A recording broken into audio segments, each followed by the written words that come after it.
الصلاۃ والسلام علیک یا رسول اللہ صلی اللہ علیہ وسلم رب اشرح لی صدری ویسر لی امری واحلل عقدۃ من لسانی یفقہوا قولی۔ ناظرین کرام السلام علیکم ورحمۃ اللہ وبرکاتہ۔ میں شیخ عبدالستار آپ کا عبدالستار پوڈ کاسٹ میں استقبال کرتا ہوں۔ آج کا ہمارا موضوع ہے ماہ رمضان کیسے گزرے۔ ماہ رمضان دراصل ایک روحانی تربیت کا مہینہ ہے۔ اللہ سبحانہ و تعالیٰ کی نعمتوں میں سے یہ بھی ایک ہے کہ رحمت رحمان اور ماہ رمضان۔ ماہ رمضان کی وجہ تسمیہ یہ بھی ہے کہ رمضان رمز کا مصدر ہے اور رمز کا معنی جلنا ہے۔ روزہ گناہوں کو جلاتا ہے۔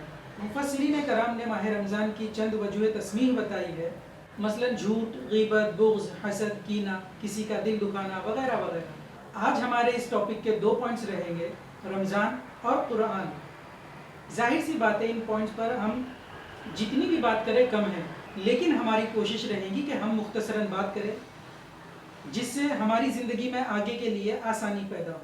اللہ تعالیٰ نے ارشاد فرمایا، شہر رمضان الذی انزل فیہ القرآن ھدی للناس۔ اس سے پہلے کہ ہماری بات آگے بڑھے، آئے ہم ہمارے اس پوڈ کاسٹ کا آغاز کرتے ہیں، اور آج ہم آپ کی ملاقات ہمارے بڑے ہی معزز اور محترم جناب نذیر احمد شیخ صاحب سے کرواتے ہیں۔ جی نذیر صاحب۔ نذیر صاحب، آپ اپنا تعارف ہمارے ویورز کو کروائیں پلیز۔ میرا نام نذیر احمد ہے اور جماعت اسلامی سے میرا تعلق ہے اور قرآن کا طالب علم۔ نذیر صاحب، جیسے میں نے ابھی ایک قرآن کی آیت پڑھا تھا، شہر رمضان الذی، میں چاہوں گا کہ آپ اسی پر ہی اپنی بات کا آغاز کریں۔ آپ ہمیں اس تعلق سے کچھ بتائیے کہ رمضان اور قرآن کی نسبت کیا ہے۔ بسم اللہ الرحمن الرحیم۔ جو آیت آپ نے پڑھی ہے وہ سورہ بقرہ کی 185 نمبر کی آیت ہے کہ شہر رمضان الذی انزل فیہ القرآن۔ یہ رمضان کا مہینہ جو مبارک مہینہ ہے، یہ قرآن کی وجہ سے۔ دوسرے بھی مہینے ہیں، برس کے 12 مہینے ہیں، مگر اللہ تعالیٰ نے ان مہینوں کو مبارک نہیں کہا، مگر اسی مہینے کو مبارک کیوں کہا؟ اس کا تعلق قرآن سے۔ قرآن اس مہینے میں نازل ہوا ہے تو یہ جو رمضان کا مہینہ ہے وہ بابرکت ہو۔ اور اس کے پہلے 183 نمبر کی بھی آیت مدینہ میں نازل ہوئی ہے، جو کہ ہے کہ اعوذ باللہ من الشیطان الرجیم، بسم اللہ الرحمن الرحیم، یا ایھا الذین آمنوا کتب علیکم الصیام کما کتب علی الذین من قبلکم لعلکم تتقون۔ یہ جو آپ نے رمضان کی آیت پڑھی ہے، اس کے 6 مہینے پہلے یا 1 سال پہلے یہ آیت نازل ہوئی ہے۔ اس آیت میں بیان کیا گیا ہے فردن بھی اور اسلامی معاشرے میں بھی ایک تقویٰ کی کیفیت ہمارے اندر پیدا ہو، یہ روزے کا مقصد ہے۔ قرآن کی اپنی فضیلت ہے، قرآن کا ایک اپنا ایک معجزہ ہے۔ اللہ تعالیٰ چاہتا ہے کہ قرآن دل میں بس جائے، اس کو ہم صرف تلاوت تک ہی محدود نہ رکھے، بلکہ قرآن کا جو حکم ہے وہ ہمارے عمل میں بھی آئے، ہمارے معاشرے میں اس کو نظر آئے کہ یہ قرآن، یہ چلتا پھرتا قرآن، یہ فرد جو چل رہا ہے وہ چلتا پھرتا قرآن ہے۔ یہ جو معاشرہ جو ہے یہ مسلم معاشرہ ہے، یہ قرآن کا نمائندہ ہے۔ تو اللہ تعالیٰ ہم سے وہی چاہتا ہے کہ قرآن ہمارے ویوہار میں، ہمارے بول چال میں، ہمارے چال چلن میں قرآن نظر آئے۔ اور اما عائشہ کی وہ ایک حدیث بھی ہے نا کہ کسی نے ان سے پوچھا کہ قرآن شریف آپ صلی اللہ علیہ وسلم کی زندگی کیسے تھی، تو انہوں نے بولے کہ قرآن چلتا پھرتا وہ تو قرآن تھے۔ جی آپ نے ایک دم صحیح کہا کہ کسی نے حضور صلی اللہ علیہ وسلم کے روزمرہ زندگی کے بارے میں پوچھا۔ ہماری ماں حضرت عائشہ رضی اللہ عنہا نے فرمایا کہ آپ قرآن نہیں پڑھتے؟ صحابہ کرام نے کہا کہ ہاں قرآن تو پڑھتے ہیں۔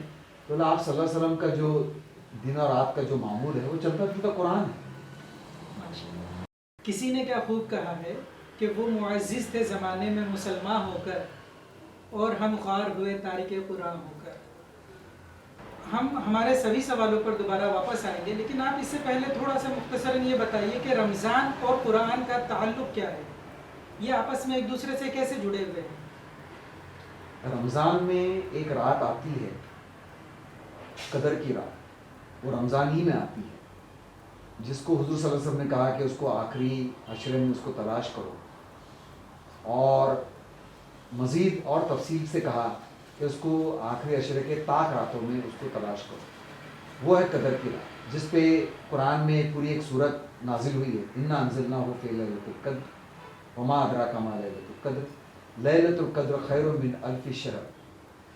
یہ قدر کی رات قرآن کی نزول کی رات ہے، اور یہ رات تمام مفسرین کا اس میں کوئی اختلاف نہیں ہے کہ یہ جو رات ہے یہ رمضانی کی آخری عشرے میں یہ ایک رات ہے، یہ طاق راتوں میں ایک رات ہے۔ طاق راتوں مطلب جیسے اس کی سیریز ہے نا، کچھ 1 3 اس میں طاق راتیں جو حضور صلی اللہ علیہ وسلم نے فرمایا کہ اس کو قرآن کو آخری عشر میں تلاش کرو، پھر اور مزید کہا کہ اس کو ان کو 5 طاق راتوں میں تلاش کرو، اس میں ہے 21ویں شب، 23ویں شب، 25ویں شب، 27ویں شب اور 29ویں شب۔ ہم اس کو صرف 27ویں شب میں تلاش کرتے ہیں، یہ حدیث کے منافی ہے۔ حضور صلی اللہ علیہ وسلم نے اس کو کہا کہ 5 طاق راتوں میں اس کو تلاش کرو، تو ہم کو اس کو 5 طاق راتوں کو اس کو اہمیت دینا چاہیے، کیونکہ اسی 5 طاق راتوں میں ہی قرآن کا نزول کی رات ہے، اور یہ رات اتنی اہم ہے کہ قرآن کہتا ہے کہ یہ 1000 مہینوں سے افضل ہے، اور یہ رات رمضان کے مہینے میں آتی ہے۔ تو یہ رمضان کا مہینہ جو ہے یہ قرآن کا مہینہ ہے، اس میں قدر کی رات میں قرآن نازل ہوا، اور رمضان کا مہینہ جو ہے وہ جس طرح یہ آیت بتاتی ہے 185 نمبر کی کہ شہر رمضان الذی انزل فیہ القرآن ھدی للناس وبینات من الہدی والفرقان، اور فرقان ہے، اور یہ ھدی للناس تمام لوگوں کے لیے ہدایت ہے، صرف مسلمانوں کے لیے نہیں، ھدی للناس کہا گیا، ھدی للمسلمین نہیں کہا، ھدی للناس کہا، یہ تمام لوگوں کے لیے ہدایت ہے، چاہے وہ یہودی ہو، چاہے وہ عیسائی ہو، چاہے وہ مشرک ہو، اچھا چاہے وہ مسلمان۔ صرف ایسے نہیں کہ مسلمان قوم پر ہی ہے نا، بالکل للناس مطلب دنیا میں جتنے بھی جاندار ہیں سبھی کے لیے، انسان، ہاں انسان ہوئے، مطلب ظاہر سی بات ہے انسانوں میں سے ہی انسان جہاں بھی بستے ہو، چاہے وہ چین کے رہنے والے ہو، چاہے یورپ کے رہنے والے ہو، ابھی ان کے لیے یہی ایک قرآن ہے، یہی ایک آسمانی ہدایت ہے جو اللہ تعالیٰ کی طرف سے محفوظ ہے، محفوظ ہے، اور یہ لوگوں کے لیے تا قیامت تک کے لیے ہدایت کا سبب۔ اسی میں میرا دوسرا سوال ہے آپ کے لیے کہ قرآن کی اہمیت اور اس کی عظمت ہمارے لیے کیا ہے؟ قرآن ایک جیتا جاتا معجزہ ہے۔ پہلے بھی اللہ تعالیٰ نے معجزے دیے تھے، بہت سارے معجزے دیے تھے، جیسے عیسیٰ علیہ السلام کو معجزے دیے، اور موسیٰ علیہ السلام کو معجزے دیے، ان کا عصا جو تھا وہ سانپ بن جاتا تھا، مگر وہ معجزہ ان کے ہاتھ میں ہی معجزہ تھا۔ اور اسی کے ساتھ میں جو پہلے جو توریت، زبور، یہ سب بھی اترے ہیں، وہ بھی اترے ہیں، مگر ابھی وہ اللہ تعالیٰ نے ان کی حفاظت کا ذمہ نہیں لیا تھا، تو لوگوں نے اس کو بگاڑ دیا۔ اب قرآن جو کہ ابھی آخری ہدایت ہے، آخری رسول پر نازل ہوا ہے، اب یہ اللہ تعالیٰ کو اس کی حفاظت بھی کرنا تھا، لہٰذا حضور صلی اللہ علیہ وسلم کو فرمایا گیا قرآن میں کہ اِنَّا نَحْنُ نَزَّلْنَا الذِّکْرَ وَإِنَّا لَهُ لَحَافِظُونَ، ہم اس ذکر کے نازل کرنے والے یعنی قرآن، اور ابھی ہم ہی اس کی حفاظت کرنے والے ہیں۔ تو جب اللہ تعالیٰ نے اس کی حفاظت کا ذمہ لیا ہے تو تا قیامت تک کے لیے اب قرآن وہی قرآن ہے ہمارے پاس جو آپ صلی اللہ علیہ وسلم پر نازل ہوا۔ یہ ایک معجزہ ہے کہ جو کا تو جو آپ صلی اللہ علیہ وسلم پہ نازل ہوا ہے وہ ہمارے گھروں میں ہے، وہ ہمارے ہاتھوں میں ہے، یہ بہت بڑا معجزہ ہے قرآن۔ اور ماشاءاللہ اسی چیز پر بہت ساری جگہوں پر سننے میں بھی آتا ہے کہ 4 سال کا بچہ حافظ قرآن بن چکا ہے، 10-12 سال کا بچہ، اللہ نے حفظ، مطلب اس قرآن کو اللہ نے اتنا آسان بنایا ہوا ہے کہ باقاعدہ بچہ نونہالی کی عمر میں ہی وہ حافظ قرآن بن جاتا ہے، اور اس کے سینے میں پورا کا پورا قرآن اللہ تعالیٰ اتار دیتا ہے۔ یہی سب وجہ ہے اس چیز کی۔ بہت سارے معجزات میں سے جو آپ نے ابھی یہ بیان کیے یہ بھی ایک معجزہ ہے، جیسے کہ آپ نے بتایا کہ چھوٹے چھوٹے بچے اس کو حفظ کر لیتے ہیں، یہ بھی قرآن کا معجزہ ہے کہ اس کے حفاظ جو ہے وہ موجود ہے۔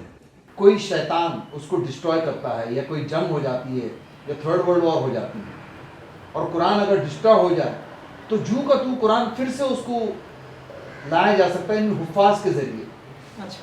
کروڑوں حافظ موجود ہے جو قرآن کو حفظ کیے ہوئے ہیں، اور وہ قرآن ہم کو پھر سے ریکریٹ کیا جا سکتا ہے۔ ہمارا ٹاپک ہی ہے کہ ماہ رمضان کیسے گزارے۔ آئے ہم ہمارے سوالات کو آگے بڑھاتے ہیں، اور بتائیے ہمیں کہ کیا آپ صلی اللہ علیہ وسلم ماہ رمضان کا استقبال کرتے تھے، اور وہ اگر کرتے تو کس طرح کرتے تھے؟ آپ صلی اللہ علیہ وسلم کے بارے میں آتا ہے کئی حدیثوں میں کہ آپ صلی اللہ علیہ وسلم رمضان کے استقبال کے لیے شعبان سے ہی اس کی تیاری شروع کر دیتے تھے، کمر بستہ ہو جاتے تھے، کثرت سے روزے رکھتے تھے اور خوب عبادت پہ تیزی لاتے تھے شعبان کے مہینے سے. جیسے ایک معزز مہمان جب ہمارے گھر میں آتا ہے، رمضان کا مہینہ جو ہے وہ ایک معزز مہمان کی طرح ہے، تو ایک مہمان کے استقبال کے لیے ہم اپنے گھر کو ٹھیک ٹھاک کرتے ہیں، گھر کو سجاتے ہیں. اسی طرح شعبان کا مہینہ بھی ہمارا اسی طرح گزرنا چاہیے کہ ایک معزز مہمان قریب آنے والا ہے. تو آپ صلی اللہ علیہ وسلم کمر بستہ ہو جاتے تھے اور اپنی عبادت میں خوب تیزی لاتے تھے. جی ہمیں یہ بتائیے، روزے کب اور کیوں فرض کیے گئے؟ دیکھیے، جب آپ صلی اللہ علیہ وسلم نے اور صحابہ کرام نے ہجرت کی مکہ سے مدینہ، تو قرآن کی بہت بڑی بڑی آیتیں نازل ہونا شروع ہوئی. اس میں سے جو سب سے نمایاں اور بڑی آیت ہے سورہ بقرہ ہے، اور سورہ بقرہ کی ہی 183 نمبر کی آیت ہے، یا ایھا الذین آمنوا کتب علیکم الصیام کما کتب علی الذین من قبلکم لعلکم تتقون. اب آپ اس میں غور کریں کہ صیام کا لفظ استعمال کرا. صیام کا مطلب ہے روکنا، اپنے آپ کو روکنا. وہ خود بھی صیام کرتے تھے اور اپنے گھوڑے کو بھی صیام کراتے تھے، یعنی گھوڑے کو بھی کھانے پینے سے روکتے تھے. اس کی وجہ وہ ان کا جو پیشہ جو تھا وہ ڈاکہ ڈالتے تھے، کسی بستی پہ حملہ کرتے تھے.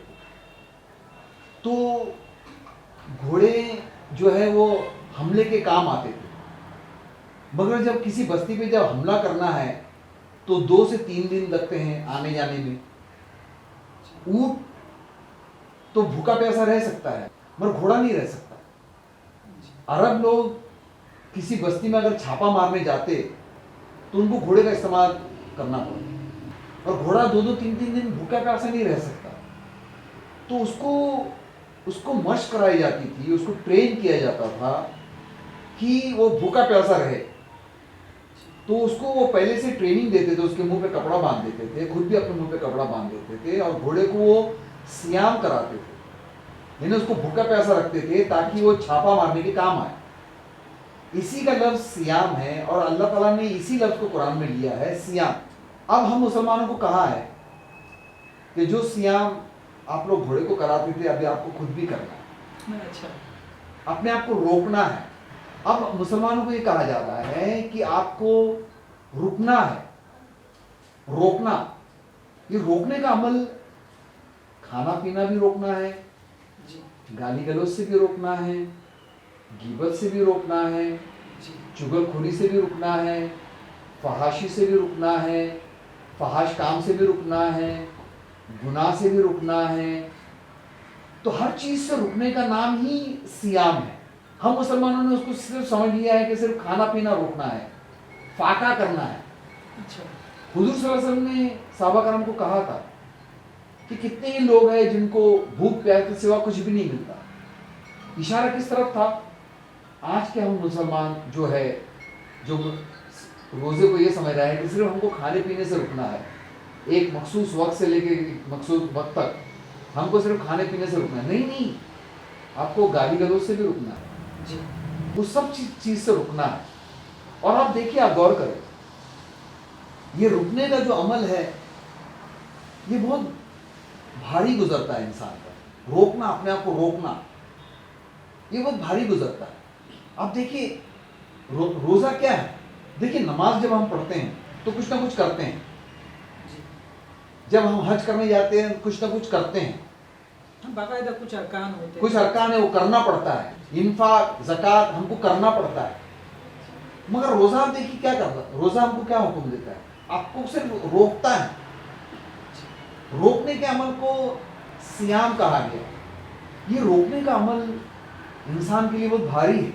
ہم اگر آپ نظر دوڑائے، یہ رکتا نہیں ہے. گناہ سے کیوں نہیں روک پاتا ہے؟ وہ ایک آدمی جب چوری کرتا ہے، آدمی جب گالی دیتا ہے، آدمی جب ڈاکہ ڈالتا ہے، کیا اس کو نہیں معلوم کہ وہ غلط کام کر رہا ہے؟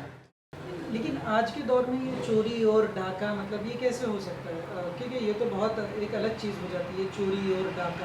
نہیں، اگر برائی بھید بدل کر آتا ہے. جی برائی اس وقت بھی برائی تھی، آج بھی برائی ہے، ہمیشہ برائی رہی گی. اور برا سماج اس کو برا سمجھتا ہے. میں ایک سمپل سی مثال دیتا ہوں آپ کو. ہر کوئی جانتا ہے کہ تمباکو کھانا برا ہے. جی ہر کوئی جانتا ہے کہ شراب پینا برا ہے، سماج کے لیے بھی برا ہے، فرد کے لیے بھی برا ہے. مگر کتنے ہی لوگ اس کو روک نہیں پاتے، وہ اس کے ایڈکٹ ہو جاتے ہیں. جبکہ باقاعدہ اس پر لکھا ہوا رہتا ہے. جی، جب اس پہ لکھا ہوا ہے کہ بھئی سگریٹ سے کینسر ہوتا ہے، تمباکو سے کینسر ہوتا ہے، اس کے باوجود آپ دیکھیں کہ لاکھوں لوگ، کروڑوں لوگ تمباکو اور شراب سے اپنے آپ کو روک نہیں پاتے. یہ تو اسلام کا بڑی نعمت ہے کہ ہم کو اس طرح کی ٹریننگ سے گزارتا ہے. تو مسلمان الحمدللہ اس مشق جب گزرتا ہے، اس ٹریننگ سے جب پورا مہینہ گزرتا ہے، اور صرف رمضان نہیں، اس کے علاوہ نفل روزے بھی ہیں پورے سال بھر میں، وہ میں بعد میں بیان کروں گا انشاءاللہ کہ نفل عبادتیں بھی ہیں. جس طرح نفل نماز ہے، اسی طرح نفل روزے بھی ہیں جو ہم کو سال بھر یہ روکنے کی ٹریننگ دیتا ہے. اور یہ روکنے کا یہ جو عبادت ہے، گول تو اس کا تقوی ہی ہے، اس کی جو آخری منزل ہے وہ تقوی ہی ہے. مگر اس کے ساتھ ساتھ ہم کو جو ہمارے اندر جو انفرادی طور پر جو اس میں مشق کرائی جاتی ہے، ہم کو جو ڈسپلن کرایا جاتا ہے، اس کی برکت ہم روزے سے دیکھ سکتے ہیں. تو یہ صیام کا جو عمل ہے، لعلکم تتقون، تاکہ تمہارے اندر تقوی پیدا ہو. تاکہ کیوں کہا گیا؟ ایک تو یہ اللہ تعالیٰ کا شاہانہ کلام ہے. ایک بادشاہ تم سے وعدہ کرتا ہے، بادشاہ کہتا ہے تم سے فلاں کام کرو تاکہ میں تم کو انعام دوں. تو ایک مفسر نے یہ بھی اس کا مطلب بیان کیا ہے کہ لعلکم تتقون. مگر اس میں ایک شک کا بھی ایلیمنٹ ہے. کسی مفسر نے یہ بھی کہا کہ اس میں ایک شک کا بھی ایلیمنٹ ہے. لعلکم تتقون، تاکہ تمہارے اندر تقوی پیدا ہو. ایک شک کا ایلیمنٹ کیوں ہے؟ میں اس کی بھی وضاحت کر دوں آپ کو. اس میں شک کا ایلیمنٹ اس لیے ہے کہ جو برکت اللہ تعالیٰ روزے کے ذریعے فرد کو دینا چاہتا ہے یا سماج کو دینا چاہتا ہے، ہم اس کو اپنے عمل سے گوا دیتے. بہت سارے لوگ روزہ رکھتے ہیں، اس میں گالی گلوچ بھی کرتے ہیں، جھوٹ بھی بولتے ہیں اور فحش کام بھی کرتے ہیں.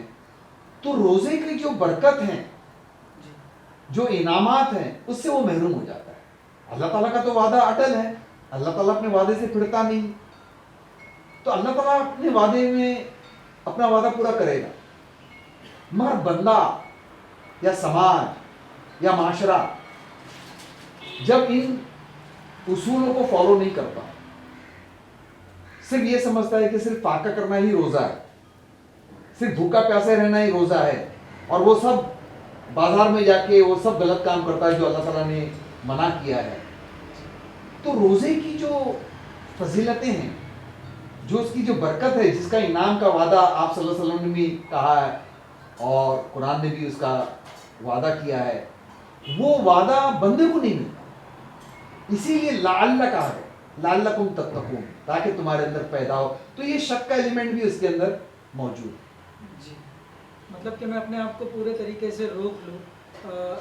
جیسے کہ اگر ان کیس میں اپنے ہاتھوں سے کچھ برے کام کر رہا ہوں، ہے نا، اپنی آنکھوں سے کچھ غلط چیزیں دیکھ رہا ہوں، ان سب چیزوں کو میں اپنے آپ سے روک دوں، ہے نا. سیام مطلب جب بندہ یہ ٹریننگ سے گزرتا ہے پورا ایک مہینہ، ایک ہفتہ نہیں بلکہ 15 دن میں، پورا ایک مہینہ مسلسل اس کو جو بھی اس مہینے میں موجود ہو اس کو سب کو روزہ رکھنا ہے.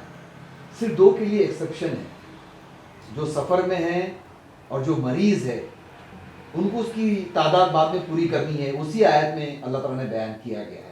مگر جو اس ٹریننگ سے جب گزرتا ہے تو اس کے اندر وہ مادہ پیدا ہوتا ہے، وہ ڈسپلن پیدا ہوتا ہے. اصل میں میرا اگلا سوال یہی ہے آپ سے کہ کیا روزوں کے تعلق سے سائنس کچھ کہتی ہے؟ کیا سائنس کے پوائنٹ آف ویو صحت مند ہونے کا نسخہ یا پھر جیسے کہا جائے کہ آج کی تاریخ میں فاسٹنگ چلتی ہے نا، کچھ ڈاکٹرز بھی صلاح دیتے ہیں پیشنٹ کو کہ بھائی آپ ایٹ لیسٹ 12 گھنٹہ آپ اپنے آپ کو بھوکا پیاسا رکھیں، تو اس سے ریلیٹڈ آپ کیا کہیں گے؟ دیکھیے اسلام جو ہے اس کے جتنے بھی احکامات ہیں وہ بہت سائنٹیفک ہے. آج پوری سائنس اس نتیجے پہ پہنچی اور ابھی کی ایجاد ہے کہ بہت ساری بیماریوں کا علاج روزہ ہے. بہت سارے اوبیسٹی، موٹاپا، اس کا بھی علاج فاسٹنگ ہے. بہت سارے ڈائبٹک ہیں جس کا بلڈ شوگر بڑھ جاتا ہے. جتنی بھی آج بیماریاں انسانوں نے پال رکھی ہے اور جس میں لوگوں کا خون پسینے کی کمائی جاتی ہے وہ کھانے سے ریلیٹڈ ہے اور کھانے میں بھی جنک فوڈ سے ریلیٹڈ ہے. میں ایک مثال دو آپ کو. اوبیسٹی، موٹاپا، یہ دنیا اس سے جوجھ رہی ہے. اس کے پاس کوئی علاج نہیں ہے، اس کے پاس کوئی ول پاور نہیں ہے کہ اس کو تکمیل تک پہنچائے. بہت سارے لوگ ڈائٹ کے انڈسٹریز کھولتے ہیں. ایک تو فوڈ انڈسٹری ہے جو 24 گھنٹے کھانا سپلائی کر رہی ہے، جنک فوڈ سپلائی کر رہی ہے. پھر ایڈورٹائزمنٹ انڈسٹری ہے، وہ ایڈورٹائزمنٹ کے ذریعے لوگوں کو بہکا رہی ہے، لبھا رہی ہے، بچوں کو لبھا رہی ہے آئس کریم کھانے پہ، پیزا کھانے پہ، جنک فوڈ کھانے پہ. انسان روک نہیں پاتا. جو روزہ انسان کے اندر جو قوت پیدا کرتا ہے تو ایک انڈسٹری ہے. پھر ایک ہاسپٹل کی ایک بڑی انڈسٹری ہے. ہاسپٹل میں لوگ اپنی خون پسینے کی کمائی جو ہے وہ کروڑوں روپیہ اپنے علاج میں گنوا دیتے ہیں، صرف اسی لیے کہ انہوں نے اپنی زندگی میں اپنے آپ کو روکا نہیں، اس برے کاموں سے روکا نہیں. روکنا، جنک فوڈ سے روکنا، اچھا جنک فوڈ سے روکنا، کولڈ ڈرنک سے روکنا. لیکن حالات بھی ایسے ہو جاتے ہیں نا کہ وہ اپنے کام کاج کی زندگی میں باہر، گھر سے باہر رہتے ہیں موسٹلی، اور وہ ان کو ایزی اویلیبل ہو جاتا ہے. شاید بات پھر یہاں پر یہی آتی ہے کہ وہ تقویٰ نہیں رکھ پاتے، وہ تقویٰ نہیں کر پاتے، وہ روک نہیں پاتے اس چیز سے کہ نہیں یہ چیز آپ کے لیے غلط ہے، لیکن آپ کو وہ ایزی تیار مل گئی سجا کر اور آپ نے اس کو ایکسیپٹ کر لیا. جی یہ بڑا المیہ ہے ہمارا کہ آج جدھر بھی نظر گھماؤ ادھر کھانا ہی کھانا نظر آتا ہے. حالانکہ وہ کھانا نہیں ہے، وہ ایک جنک فوڈ ہے. جیسے ویفرز ہے، جی، کولڈ ڈرنک ہے، جتنی بھی سافٹ ڈرنکس ہے یا جتنی بھی فوڈ جو ہے، اب جہاں بھی نظر گھماؤ وہاں یہ کھانا اویلیبل ہے جو کہ کھانا نہیں ہے. یہ اس میں کوئی نیوٹریشنل ویلیو نہیں ہے، یہ ایک الگ سبجیکٹ ہے. اسلام ہم سب کو اس سے بچاتا ہے. ہم کو یہ کہتا ہے کہ بھائی دیکھیے آپ کم کھائیے، اور آپ حضور صلی اللہ علیہ وسلم نے فرمایا کہ پیٹ کے 3 حصے کیجیے، ایک حصے میں کھانا، ایک حصے میں ہوا اور ایک حصے میں پانی ڈالیے. کتنے لوگ اس پر عمل کرتے ہیں؟ ایک ٹرینڈ بنا ہوا ہے اس چیز کو لے کر. لوگ اٹھتے ہیں اور بس کسی نہ کسی بہانے سے کسی نہ کسی ٹریٹ لے لیتے ہیں وہ کہ چلو اٹھو اور ڈھابے پر چلو. جی، تو کھانے کی اویلیبلٹی آج ہر جگہ ہے. پہلے کے زمانے میں ہم دیکھتے تھے کہ کچھ کنٹریز جو ہے بھوک مری یا فیمن سے لوگ دوچار ہو رہے ہیں. آج وہ زمانہ نہیں ہے. آج بہت زیادہ کھانا اویلیبل ہے ہر جگہ. اسی سے بیماریاں ہو رہی ہیں، اسی سے موٹاپا آ رہا ہے، اسی سے ڈائبٹیز ہو رہا ہے، اسی سے ہارٹ اٹیکس آ رہا ہے. تمام جتنی بھی بیماریاں ہیں نیچرل کازز جو ہے وہ 5-10% ہے. جو 90% جو بیماریاں ہیں وہ فوڈ ریلیٹڈ ہے.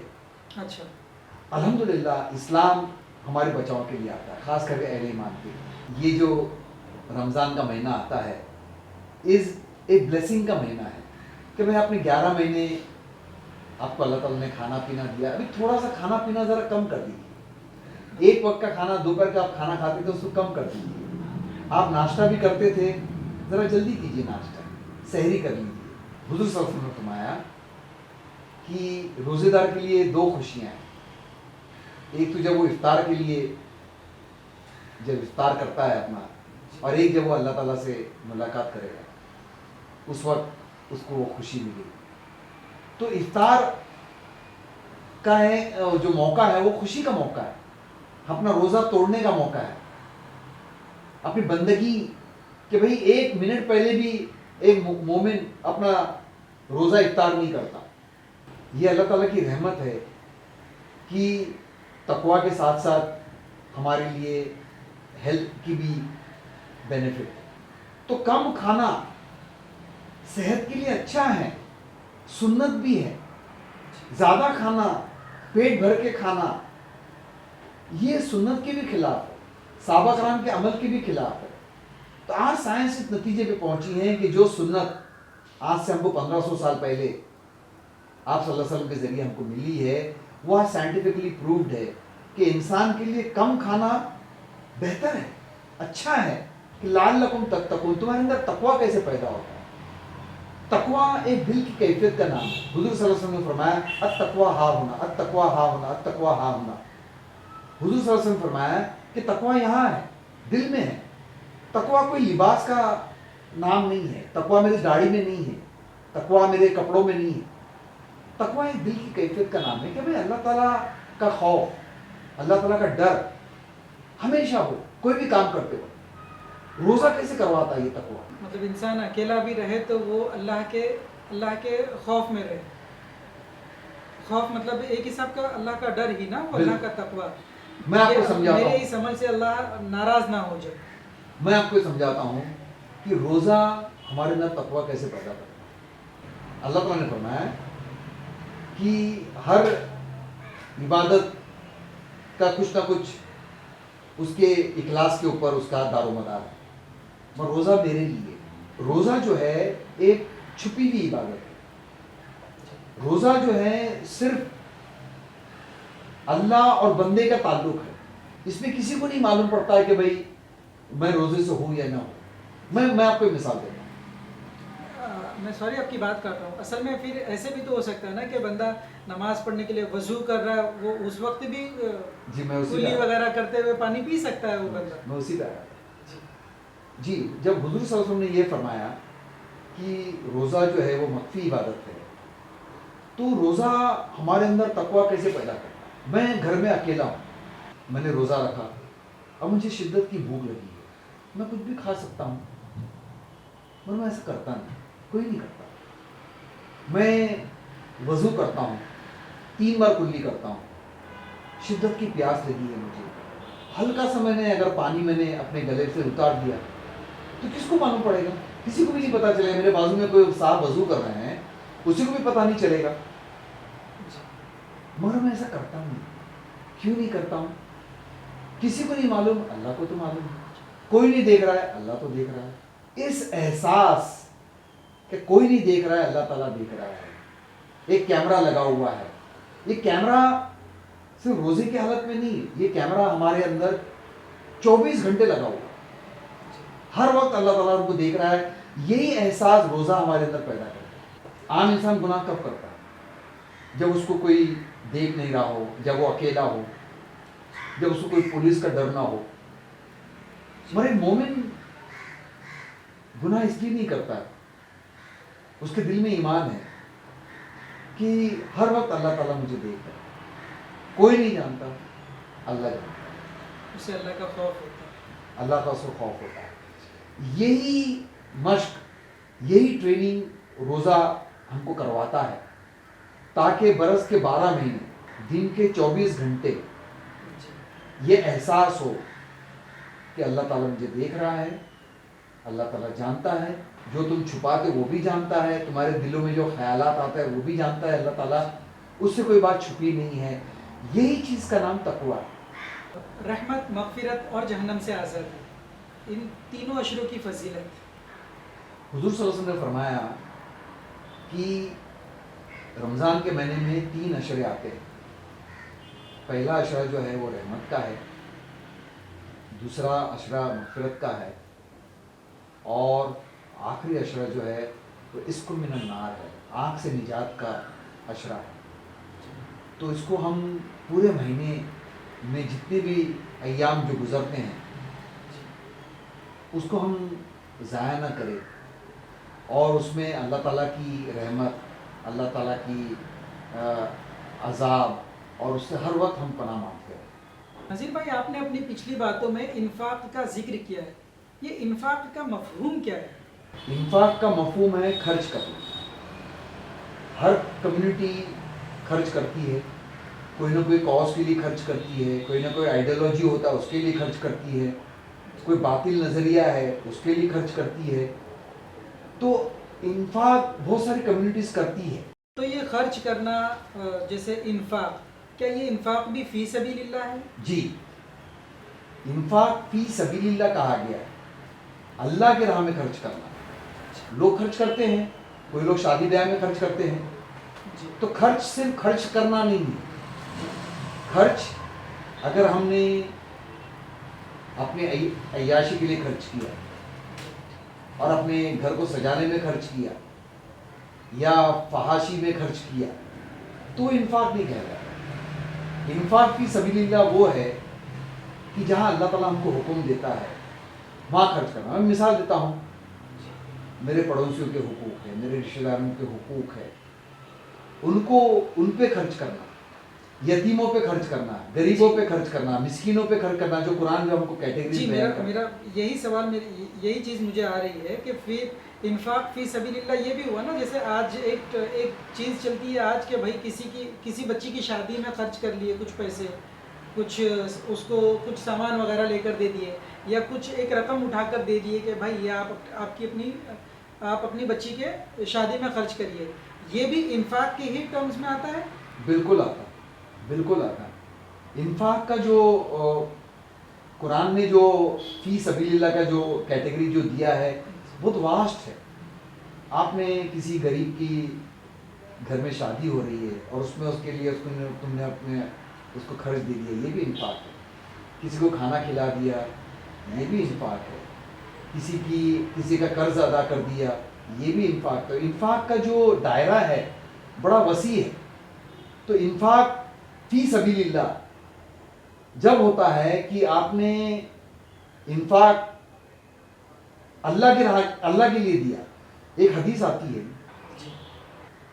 کہ کسی ایک صحابی نے پوچھا کہ میں اگر انفاق کرتا ہوں تاکہ مجھے محلے والے کہے کہ بڑا سخی ہے، بڑا خرچ کرتا ہے، اور تاکہ اس کا سماج میں نام ہو، کہ یہ انفاق ہے، انفاق فی سبیل اللہ ہے؟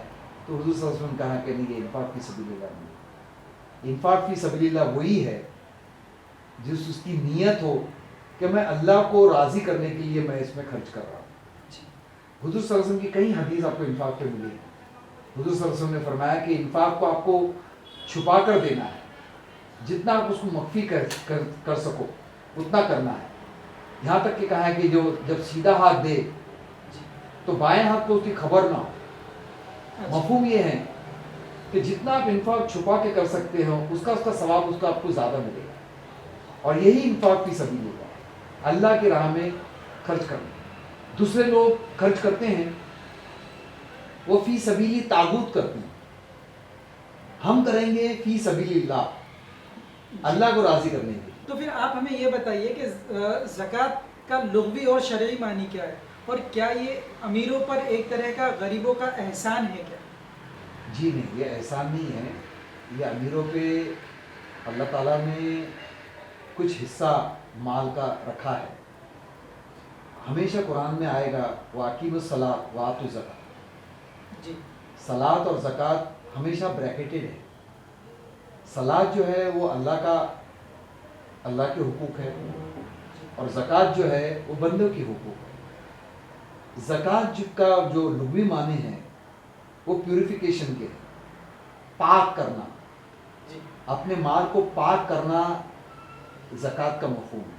ایک مال آپ کے پاس جو جمع ہو جاتا ہے اس میں گندگی لگ جاتی ہے، جس طرح ہر چیز میں گندگی لگ جاتی ہے، جو چیز پڑے رہتی ہے اس کو مینٹین کرنے کی ضرورت ہے۔ میرے کپڑے میں گندگی لگ جاتی ہے، اس کو دھونے کی ضرورت پڑتی ہے۔ میرے بدن میں گندگی لگتی ہے، اس کو غسل کی ضرورت پڑتی ہے۔ اسی طرح جب میرا مال جب پڑا رہتا ہے تو اس میں کچھ نہ کچھ گندگی لگتی ہے۔ گندگی کا مطلب ہے لالچ، ہوس، اس کو اور سود میں بڑھانا, اس کو بینک میں بند بچا کے رکھنا, اس کو فکس ڈپازٹ میں ڈالنا, یہ سب گندگی ہے. پڑوسیوں کے حقوق ادا نہیں کرنا, رشتہ داروں کے حقوق ادا نہیں کرنا, یہ سب گندگی ہے. تو زکوٰۃ کا مفہوم ہے کہ اس مال میں جو گندگی لگتی ہے, وہ مال سے جو پیار ہو جاتا ہے ہم کو, اسی کو گندگی کہا گیا. وہ زکوٰۃ منیمم 2.5% مال کا, وہ آپ کو اس کو نکال کے لوگوں کو دینا ہے. تو زکوٰۃ جو ہے وہ ایک طرح کا پیوریفیکیشن ہے, جس طرح ہر چیز پیوریفیکیشن چاہتا ہے. تو اس لحاظ سے پھر زکوٰۃ اور انفاق میں کیا فرق ہوا؟ جی بڑا اچھا سوال ہے آپ کا. زکوٰۃ جو ہے وہ ایک منیمم اماؤنٹ ہے. اسلام آپ سے ایک منیمم چاہتا ہے اور میکسیمم کی کوئی لمٹ نہیں ہے. جی انگلش میں کہتے ہیں کہ اسکائی از دا لمٹ. ایک بندے کو ایک منیمم پہ لا کے اسلام کہتا ہے کہ اس سے کم نہ ہو. جی میں آپ کو مثال دوں کہ 5 وقتہ نماز ہے, اس سے کم نہ ہو, 4 وقت کی نہ ہو, 4 وقت کی نہ, 3 وقت کی نہ ہو. آپ نفل نماز جتنی چاہے پڑھے, اشراق پڑھے, تہجد پڑھے. تو نمازوں میں, نفل نمازوں میں کوئی لمٹ نہیں ہے. مگر فرض نماز کی ایک لمٹ ہے کہ بھائی 5 کے نیچے نہ ہو. جی جی وہ جو زکوٰۃ میں جو 2.5% فکس جی, کیا ہوا ہے. جو زکوٰۃ میں سال بھر میں ہوگی, قمری مہینے کے جب سال پورا ہوتا ہے اور تمہارا بچا ہوا مال میں وہ 2.5% ہے, اور وہ 2.5% منیمم ہے. اس کا یہ مطلب نہیں ہے کہ جب آپ نے سال بھر میں ایک بار زکوٰۃ اپنے ادا کر دی, اور جب تمہارا کوئی رشتہ دار آئے اور آپ سے کوئی مطالبہ کرے, اس کی کوئی ضرورت ہو, اس کی جو مدد ہوگی پھر انشاءاللہ وہ انفاق کے ذریعے ہوگی.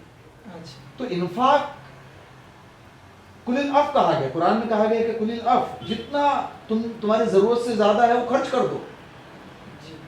تو اسلام آپ کو ایک منیمم بھی دیتا ہے اور ایک میکسیمم بھی دیتا ہے, ایک رخصتی بھی دیتا ہے اور ایک عزیمت بھی دیتا ہے. تو رخصت اور عزیمت میں ہم کو فرق معلوم ہونا چاہیے. رخصت منیمم بھی دیتا ہے کہ 2.5% سے کم نہ ہو, اور عزیمت کا پہلو کیا ہے کہ جو تمہاری ضرورت سے زیادہ ہے دے دو, خرچ کر دو. نظیر بھائی, جب ہم بچپن سے سنتے آ رہے ہیں کہ مانیے کہ آج رمضان کا چاند دکھنے والا ہے اور کہا جاتا ہے کہ ہم ایک واویلا مچ جاتا ہے کہ شیطان اب قید میں ہے, شیطان اب قید میں ہے. تو کیا شیطان واقعی قید ہوتا ہے؟ اور اگر شیطان قید ہوتا ہے تو پھر کیسے انسان کوتاہیوں میں مبتلا ہو جاتا ہے, جیسے روزوں کو چھوڑنا, نمازوں کو ترک کرنا, ہے نا, اور بھی دیگر برائیوں میں کیسے مبتلا ہو جاتا ہے پھر انسان؟ میں آپ کو ایک بات بتانا چاہوں گا کہ حدیث میں جب حضور صلی اللہ علیہ وسلم نے فرمایا کہ رمضان کے مبارک مہینے میں شیطان قید کر دیا جاتا ہے, یہ ہم اپنی آنکھوں سے دیکھ سکتے ہیں. ہم دیکھتے ہیں کہ مسلم معاشرہ کس طرح نیکیوں کا معاشرہ بن جاتا ہے, کس طرح نمازیں پڑھتے ہیں, کس طرح ہماری مسجدیں بھری رہتی ہے, اور جیسی رمضان کا مہینہ ختم ہوتا ہے ہماری مسجدیں پھر سے ویران ہو جاتی ہے. تو ہم کو وہ مفہوم سمجھ میں آتا ہے. دیکھنے والی آنکھ دیکھ سکتی ہے کہ واقعی میں ہر مسلم محلے میں نیکیوں کی بہار ہوتی ہے. جو برس کے 11 مہینے نماز نہیں پڑھتا ہے وہ اس 1 مہینے میں نماز پڑھتا ہے. جو برس کے 11 مہینے قرآن کی تلاوت نہیں کرتا وہ اس مہینے میں تلاوت کرتا ہے.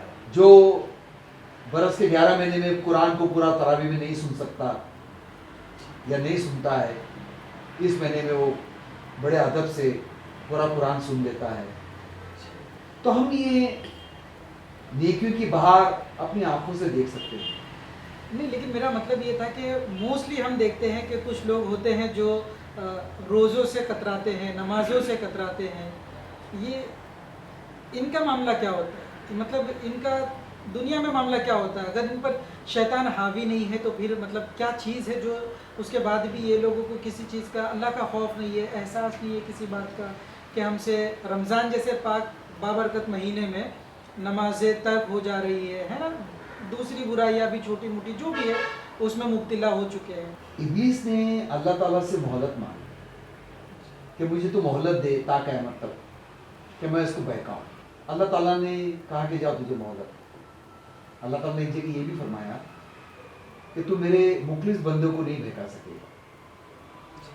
تو جب اللہ تعالیٰ نے آدم علیہ السلام کو اور حوا علیہ السلام کو جب دنیا میں بھیجا تو ساتھ ساتھ میں ابلیس اور اس کی ذریت بھی آئے, ساتھ میں وہ بھی آئے, اور وہ بہکانے کا کام وہ کرتے ہیں.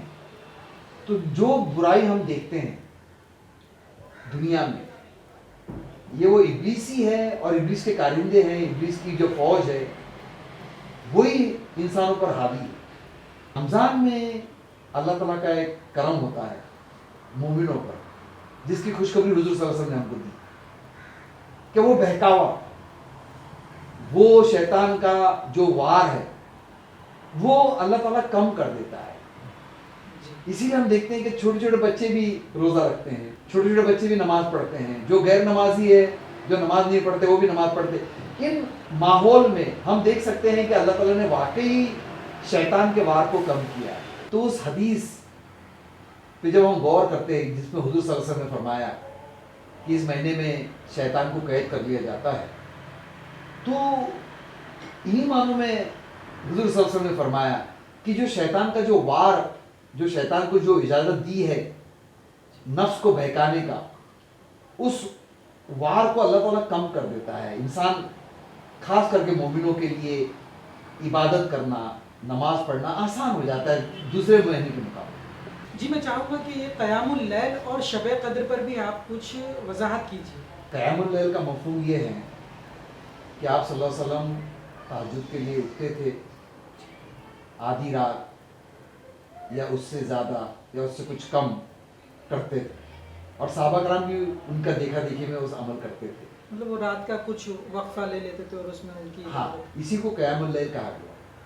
اور یہ قیام اللیل کا عمل حضور صلی اللہ علیہ وسلم مسلسل کیا کرتے تھے, بلکہ حضور صلی اللہ علیہ وسلم پہ یہ ایک فرض کے درجے پہ قیام اللیل یا تہجد کی نماز آپ صلی اللہ علیہ وسلم نے امت پہ فرض نہیں کی. امت پہ تو یہی 5 نماز فرض ہے, مگر قیام اللیل کی بڑی برکتیں بیان کی گئی ہیں. قیام اللیل میں حضور صلی اللہ علیہ وسلم نے فرمایا, اور صرف رمضان کی راتیں نہیں ہے, یہ برس کے 12 مہینے حضور صلی اللہ علیہ وسلم سے فرمایا کہ اللہ تعالیٰ پہلے آسمان پر آ جاتا ہے اور ندا لگاتا ہے کہ کوئی ہے مانگنے والا جس کی میں مراد پوری کروں, ہے کوئی مغفرت چاہنے والا جس کی میں مغفرت کروں.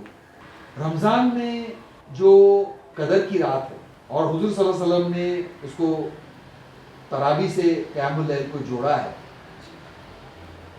اس کو ایک اجتماعی شکل دی کہ بھئی ابھی اگر رات کو تھک ہار کے کوئی مزدور سو جاتا ہے تو ہو سکتا ہے کہ اس سے وہ تہجد یا وہ برکت جو ہے وہ اس سے وہ محروم ہو جائے. تو حضور صلی اللہ علیہ وسلم نے اور صحابہ کرام نے بھی اس پر عمل کیا ہے کہ وہ جو قیام اللیل ہے اس کو عشاء سے جوڑ دیا تاکہ کوئی اس سے محروم نہ رہے. پھر وہ حدیث میں آتا ہے کہ حضور صلی اللہ علیہ وسلم نے صرف 3 ہی رات پڑھی اور پھر بعد میں 4تھی رات وہ باہر نہیں آئے. یہ بھی ایک رحمت کے طور پر ہے کہ کہیں صحابہ کرام اور آگے کی نسل اس پہ کہیں اس کو فرض نہ قرار دے. تو اسی لیے حضور صلی اللہ علیہ وسلم 3 دن کے بعد اپنے حجرے سے باہر نہیں نکلے. یہ تو لوگوں کے لیے ایک عام سہولت کے لیے آپ صلی اللہ علیہ وسلم نے قیام اللیل کو عشاء کے ساتھ جوڑ دیا. اسی کو ہم تراویح کہتے ہیں, جس میں کچھ لوگ 8 رکعت پڑھتے ہیں, کوئی 12 رکعت پڑھتے ہیں, کوئی 20 رکعت پڑھتے ہیں.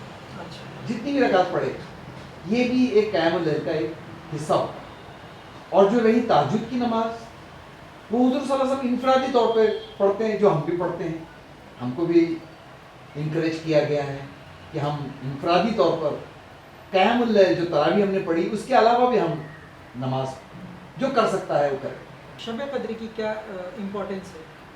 دیکھیے, اگر ایک جملے میں اگر قرآن کے لفظ میں کہوں کہ اللہ تعالیٰ نے خود فرمایا ہے, بلکہ ایک پوری سورت نازل کی ہے قدر کے نام سے, انا انزلناہ فی لیلۃ القدر وما ادراک ما لیلۃ القدر لیلۃ القدر خیر من الف شہر. یہ 3 آیتوں میں اللہ تعالیٰ نے قدر کا مفہوم بیان کیا گیا ہے کہ تم کیا جانو کہ قدر کی رات کیا ہے. قدر کی رات 1000 مہینوں سے افضل ہے. 1000 رات نہیں کہا, 1000 مہینوں سے افضل ہے. جب 1000 مہینوں سے افضل ہے کہا کہ مطلب اس کی کوئی گنتی نہیں ہے. کیوں 1000 مہینوں سے افضل ہے؟ ایک رات، کیونکہ اس کا تعلق قرآن سے. اس رات میں قرآن نازل ہوئی ہے، یہ تمام برکتیں لے کر آیا ہے. یہ جو قرآن جو بابرکت کلام ہے، اللہ کا کلام، جو انسانیت کے لیے ایک رحمت کے طور پر تا قیامت تک کے لیے. میرا اگلا سوال یہی ہے کہ قرآن کے کچھ حقوق ہیں اور وہ کیا ہے؟ جیسے قرآن کے بھی کچھ ہم پر حقوق ہے اور وہ ہے تو کیا ہے؟ آپ نے جو سوال کیا ہے ایک بہت تفصیل ہے اس کی، بہت بڑا. اگر میں مختصر میں آپ کو جواب دوں جی تو قرآن کا جو مین منشا ہے یا اس کی جو بیسک تعلیمات ہے وہ ہے ہدایت، کہ انسان کو ہدایت ملے. اس کے ساتھ ساتھ قرآن رحمت بھی ہے اور قرآن معجزہ بھی ہے، قرآن برکت بھی ہے. مگر قرآن جو ہے وہ سارے انسانوں کے لیے ایک رحمت کے طور پر آیا ہے، سارے انسانوں کے لیے. جس طرح وہ 185 نمبر کی جو سورہ بقرہ کی آیت ہے کہ یہ رمضان کا مہینہ وہ مہینہ ہے جس میں قرآن نازل ہوا، جو سارے لوگوں کے لیے ہدایت بن کر آیا. تو سارے لوگوں کے لیے تا قیامت تک کے لیے ہدایت. اب یہ ایک یاد دہانی کا موسم ہے، یاد دہانی کا مہینہ ہے جو قرآن کی تعلیمات ہمارے سامنے رکھتا ہے. ہم کو تراویح میں جو ہمارا امام ہم کو پڑھ کے سناتا ہے تاکہ تعلیم جو گول ہے ہمارے سامنے ہو. کیا یہ جو آج کل جو تراویح میں یہ قرآن شریف جو پڑھا جاتا ہے ایک اسپیڈ کو لے کر، یہ کیا ہے؟ یہ کیا قرآن کو رمضان میں مطلب ایک قرآن کو اس طرح سے سننا یہ امپورٹنس ہے یا پھر کیا ہے اس پر؟ جی جیسے میں نے آپ کو بتایا کہ سبھی لوگ اس سے فائدہ نہیں اٹھاتے. وہی لوگ اس سے فائدہ اٹھائیں گے جو واقعی میں متقی ہے، واقعی میں ان کے دل میں جذبہ ہے کہ بھائی میں اس مہینے کو کس طرح گزاروں. اس مہینے کو ہم کو صرف روزہ رکھ کے ہی نہیں گزارنا ہے بلکہ ہم کو قرآن کے ساتھ اس کو گزارنا ہے. میرا جو بدن ہے یہ دو چیزوں کا سنگم ہے. میرے اندر ایک حیوانی تقاضے اور میرے اندر ایک روح ہے.